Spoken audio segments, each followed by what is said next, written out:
Las especificaciones técnicas del equipo de protección personal para COVID-19 fueron publicadas por la Organización Mundial de la Salud en noviembre del 2020 y ustedes ya las vieron en la actualización que tuvieron como última actualización el año pasado. Por lo tanto, pueden recurrir a esas especificaciones porque no han variado, siguen siendo las mismas en este momento.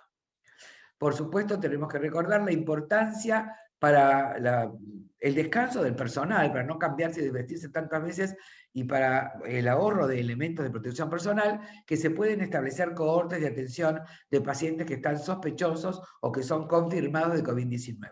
Serían dos cohortes diferentes, ¿no? Una para los pacientes sospechosos y otra para los que están confirmados. Cuando se hagan pausas de descanso individuales, ahora más que nunca que tenemos claro la posibilidad de transmisión aérea en grandes distancias, tenemos que evitar que se junten más personas en un ambiente que es pequeño y que no permite la distancia física adecuada y además no cuenta con buena ventilación. O sea, el descanso grupal, las colaciones grupales, los festejos, no, en esta época no. Esperemos que se pase la pandemia.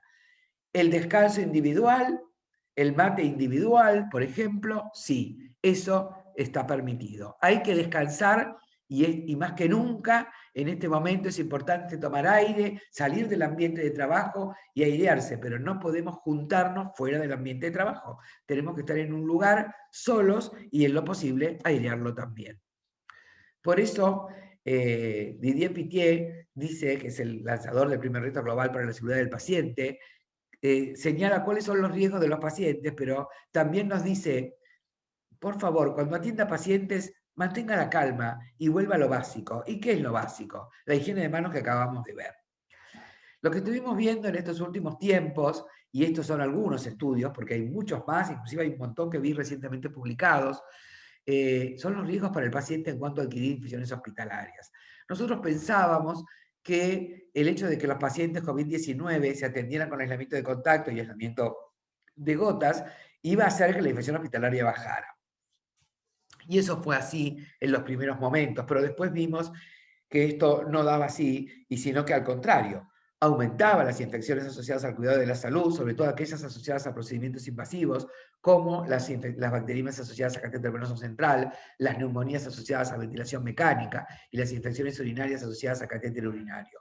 ¿Por qué ocurrió esto? Porque hay que entender que no solamente los pacientes tienen un factor de riesgo colocado cuando están internados en las unidades de cuidados intensivos, como puede ser un catéter venoso central, el catéter urinario o el respirador.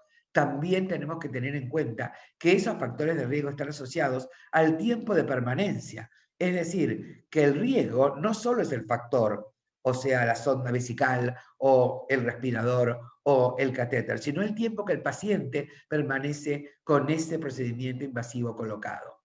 Por lo tanto, después de un tiempo, por más buenas medidas que tengamos, esa infección hospitalaria va a ocurrir. Un paciente que está 30 días respirado puede tener una neumonía asociada a asistencia respiratoria mecánica. Un paciente que está 2 meses con catéteres centrales, aunque se los cambien en el medio, el factor continúa, porque el catéter, si no es uno es otro, pero lo sigue teniendo.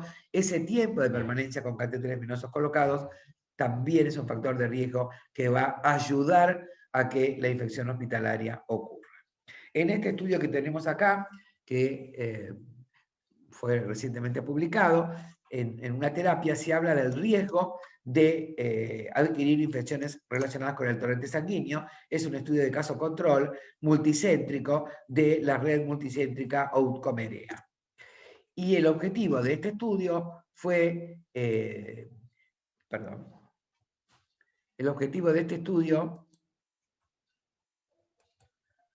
fue investigar infecciones del torrente sanguíneo en pacientes COVID-19 y compararla con pacientes que no tenían COVID-19.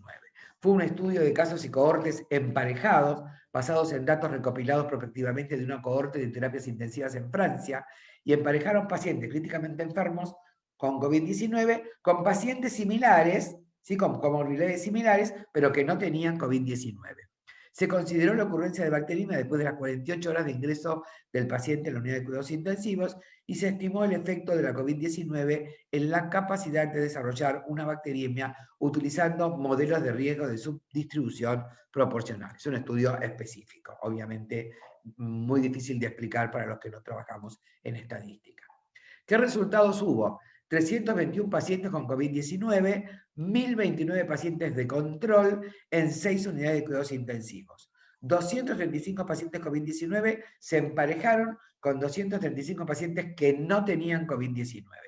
Ocurrieron 43 bacteriemias. 35, o sea, el 14,9%, ocurrió en el grupo de pacientes que tenía COVID-19.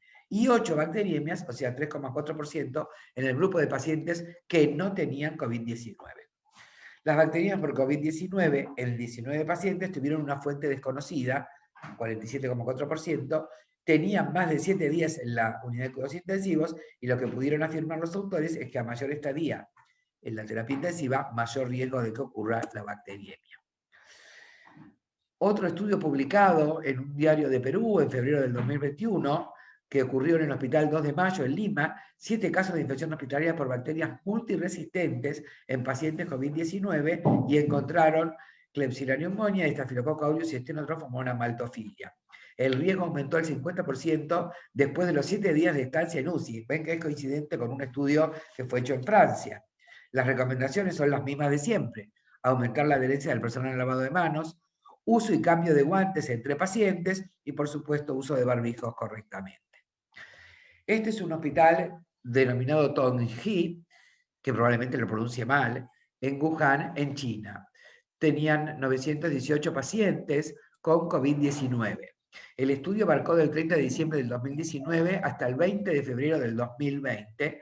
Se hizo un estudio de casos y controles, apareado un caso con 4 controles, 65 pacientes con infecciones asociadas al cuidado de la salud y como control 260 pacientes sin infecciones asociadas al cuidado de la salud. El 47,7% de los casos pertenecía al sexo masculino y la mediana de edad de los pacientes al ingreso era de 51 años. El 65,6% de esos casos tenía comorbilidades como hipertensión, 36,9%, enfermedad cardiovascular, 18,5% y diabetes, 18,5% también. Un tercio de los pacientes tenía su ingreso COVID-19, el 33,8%. La tasa de infección hospitalaria entre los pacientes con COVID-19 fue del 7,1%. Afectó a 65 pacientes de un total de 918 pacientes. La infección asociada al cuidado de la salud más común fue la neumonía, 32,3%, seguida de bacteriemia, 24,6%, e infección del tracto urinario, 21,5%. 17 casos fueron causados por bacterias Gram positivas y 21 por bacterias Gram negativas, habiendo también 5 casos por hongo. El tiempo entre ingreso e infección hospitalaria estuvo también muy parecido a los otros estudios, entre 7 y 22 días con un promedio de 14,3 días. La mayor mortalidad en pacientes COVID-19 con infección hospitalaria, obviamente 15,4%. En febrero del 2021, la Organización Panamericana de la Salud lanzó una alerta epidemiológico por brotes de Candida auris en servicios de atención a la salud en el contexto de la pandemia de COVID-19. Lo aislaron en hemocultivos y en localizaciones anatómicas profundas. Este es un microorganismo que tiene grandes dificultades para identificarlo en el laboratorio de microbiología y se asoció al uso de procedimientos invasivos, especialmente ARM y largo tiempo. Por lo tanto, también se asoció a una estancia prolongada en unidades de cuidados intensivos. La exposición a antimicrobianos de amplio espectro, que está todo asociado, tener el procedimiento invasivo y estar mucho tiempo en la terapia, a la gran capacidad que tiene Candida auris de persistir en el ambiente hospitalario. No fue definida, pero yo recuerdo el estudio presentado en el 2006 de la Candida albicans, que podía quedarse hasta 140 días en una superficie no desinfectada y no limpiada, y lo mismo ocurría con 15 días de permanencia en el ambiente hospitalario para Candida parapsilosis, que es una variedad de Candida bastante frecuente en las uñas del personal de salud.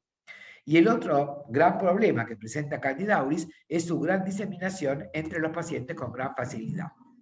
Los pacientes con COVID-19 causaron una carga de trabajo en terapia y eso fue uno de los mayores factores de riesgo para la ocurrencia de Candida auris. En el segundo semestre del año 2020, 7 países documentaron casos de Candida auris en pacientes que tenían antecedentes de COVID-19. Brasil, Guatemala, México y Perú, Panamá, Colombia y Estados Unidos. Señalan el Journal of Infectious Disease de noviembre del 2020, en un estudio que presentan que pacientes con COVID-19 hospitalizados en unidades de cuidados intensivos en India desarrollaron candidemia por Candida auris multiresistente, que se asoció con un 60% de morbilidad en un estudio que llevaron a cabo entre abril a julio del año 2020. El hongo más frecuente después de Candida auris fue Candida albicans, que causó 3 casos, Candida tropicalis un caso y Candida cruzalis un caso también.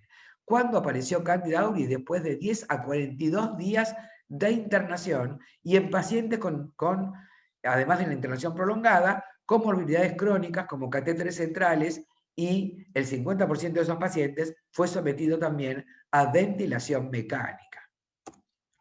¿Qué medidas de prevención recomienda OPS? Higiene adecuada de manos antes y después de la atención del paciente, mantener y reforzar las precauciones estándares y las precauciones de contacto en pacientes que estén colonizados o infectados por Candida auris.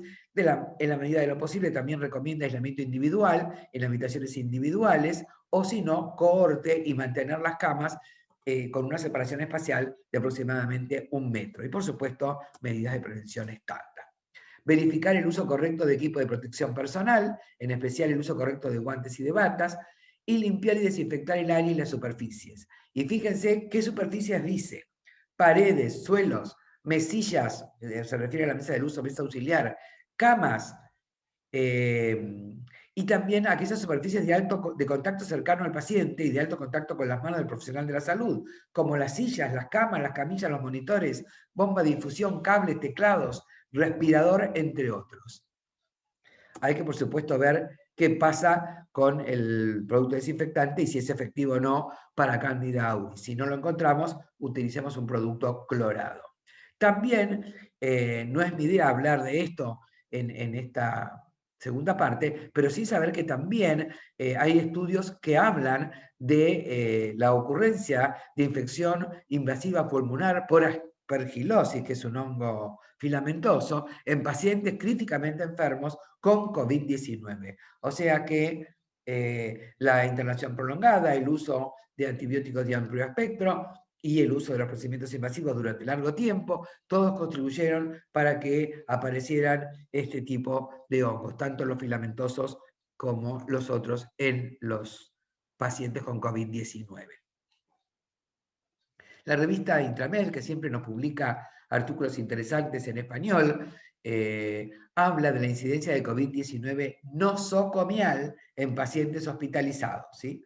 Entre el 7 y el 30 de marzo del 2020 ingresaron 700 pacientes al Brigham and Women's Hospital en Boston, Estados Unidos, con COVID-19 y más de 8.000 sin COVID-19. Los pacientes se siguieron hasta junio del 2020 y se revisaron los pacientes con COVID-19 a partir del tercer día de hospitalización y dentro de los 14 días posteriores a la alta hospitalaria. Y encontraron un caso de COVID-19 que era intrahospitalario. Un hospital de Hong Kong publicó recientemente un artículo sobre la ausencia de influenza A, influenza B y virus incisional respiratorio en el hospital desde la era COVID-19. ¿A qué se debía esto? Esto lo vimos también en nuestros hospitales, no está publicado, pero comentarios de colegas han indicado lo mismo. Los trabajadores de la salud en ese hospital de Hong Kong desde hacía varios años adoptaban el aislamiento por gotas mediante el uso de barbijos quirúrgicos cuando estaban a menos de 1 metro de contacto con el paciente y hacían higiene de mano con una adherencia bastante alta, del 75%. El uso de barbijo universal por parte del personal de salud fue del 100%, lo que sugiere que la práctica entre los trabajadores sanitarios también es sostenible en esta que es la era COVID-19. Por eso volvemos a reiterar cuando hablamos de los riesgos del paciente, lo que dice Didier Pittier, que señala que esta es una lección aprendida con gran costo para los pacientes y también para el equipo de salud. Señala otra vez La higiene de manos es la medida más importante para prevenir las infecciones asociadas al cuidado de la salud y la propagación de la resistencia a los antimicrobianos. Por eso, mantenga la calma y vuelva a lo básico, lávese las manos.